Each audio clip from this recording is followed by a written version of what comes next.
The billionaire entered the marble lobby like a storm no one had prepared for, and in a single breath the entire room seemed to shrink. Conversations died mid-sentence, champagne glasses froze halfway to lips, and even the soft hum of the chandelier lights felt louder than the people beneath them. Hundreds of eyes dropped at once, not out of respect but out of fear. Fear of being noticed, judged, or dismissed by the man whose signature could erase careers or build empires overnight. Yet in that ocean of bowed heads, one figure kept walking forward. A janitor in a faded gray uniform pushed his cleaning cart straight toward the billionaire as if he didn't see the invisible wall everyone else obeyed. The wheels squeaked across the polished floor, a fragile sound that somehow carried through the silence, and in that moment, the entire room held its breath. If you believe in kindness and second chances, take a moment right now to like, comment, share, and subscribe to the channel, because stories like this remind us what truly matters. The janitor's name was Elias, though no one in that building bothered to learn it. To most people, he was just maintenance, a moving background object like the potted plants or the security cameras. He arrived before sunrise every day, cleaned what others dirtied, fixed what others broke, and disappeared before the executives finished their late dinners. But Elias carried a quiet world inside him, one shaped by long nights, unpaid bills, and a 6-year-old daughter named Lila, who believed her father could fix anything. She believed it because she had to. Her mother had left years ago, chasing a life she said was too big for a tiny apartment and a man with a mop. Elias never corrected Lila when she called their life an adventure. He let her believe the peeling paint was temporary, and the empty fridge was just waiting for a surprise. That night, the building hosted a charity gala so extravagant it could have funded 100 struggling families like his. Crystal lights shimmered over silk gowns and tailored suits. Elias worked silently along the edges, wiping invisible fingerprints from glass railings while the city's elite toasted to generosity. He wasn't bitter. He'd trained himself not to be. Bitterness didn't buy groceries. It didn't help Lila with her homework. It didn't warm their apartment when the heater failed. Still, every so often, a laugh from across the room would hit him like a reminder of a life he wasn't invited to live. The billionaire at the center of the gala was Victor Hale, a man whose name alone could command headlines. He was known for his ruthless business instincts and his equally public philanthropy, a paradox people admired from a distance. Tonight, he was there to announce a major donation, and the crowd treated him like royalty. But Elias saw something different as Victor walked past. He noticed the stiffness in his shoulders, the way his smile arrived a fraction too late, like an actor missing his cue. Elias recognized that look. It was the face of someone carrying a weight too heavy to set down. As Victor moved through the room, a waiter stumbled. A tray tipped. Crystal shattered across the floor in a violent burst of sound.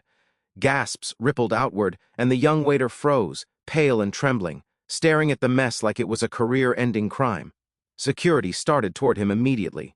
The crowd stepped back, forming a circle of distance and judgment. Elias didn't think. He simply moved. He knelt beside the broken glass, placing a steady hand on the waiter's shoulder, silently telling him to breathe. Then he began to clean. Victor stopped walking. The room expected anger, a lecture, a public humiliation.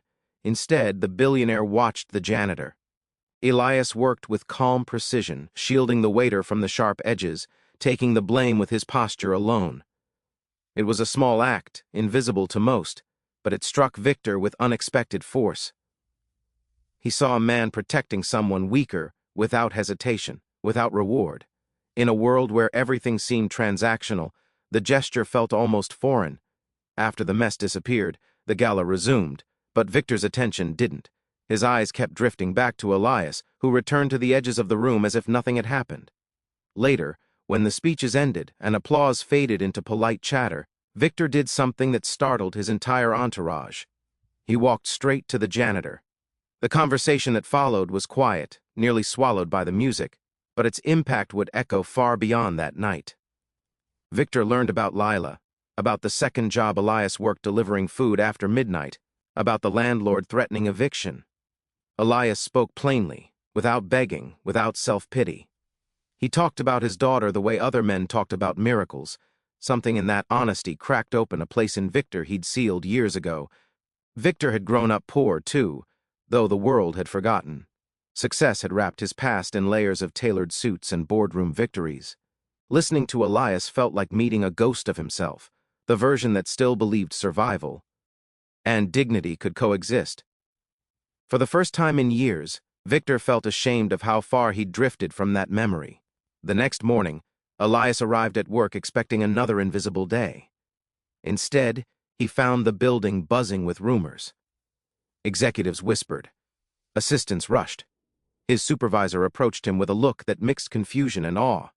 Elias was summoned to the top floor. He rode the elevator with trembling hands, certain a mistake had been made. Victor offered him a job that didn't feel real.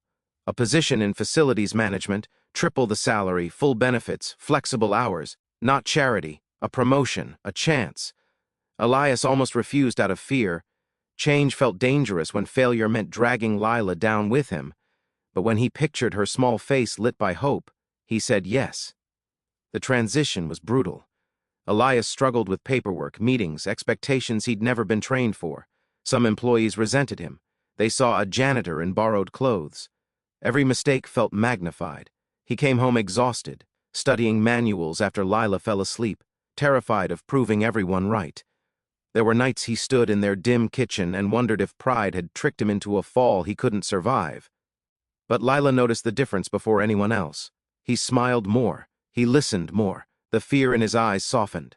She taped one of her drawings to the fridge, a picture of him in a suit, standing taller than a skyscraper, and told him he looked like a hero.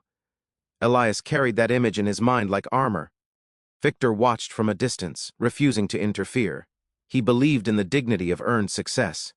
Yet each time Elias stumbled and stood back up.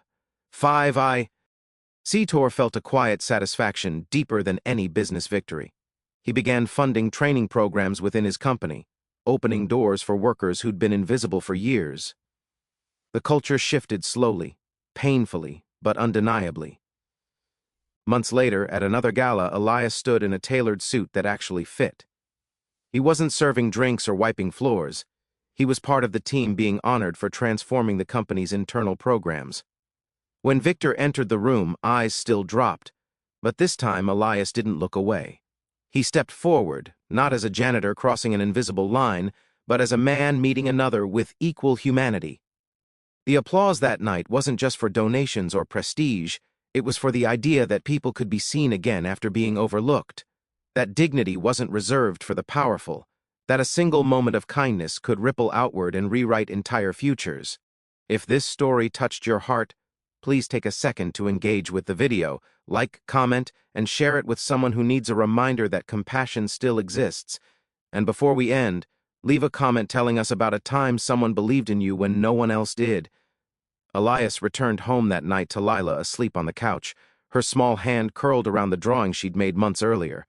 He lifted her gently, feeling the steady rhythm of her breathing against his chest. The apartment was still small, the paint still peeled, but it felt different. It felt temporary in a way that no longer hurt. He understood now that wealth wasn't just measured in numbers. It lived in moments where fear loosened its grip, where strangers became allies, where a man pushing a cleaning cart could walk into a room full of power and be seen. As he tucked Lila into bed, Elias realized the greatest change wasn't the job or the money. It was the quiet certainty that his daughter would grow up believing the world could surprise her with kindness. And in a city that taught people to look down, a single act of looking up had lifted them both. The memory of that marble lobby, of wheels squeaking across polished stone while the world held its breath, would stay with him forever. Proof that sometimes the bravest step forward is taken by the person everyone expects to remain invisible, and that step can echo louder than any fortune.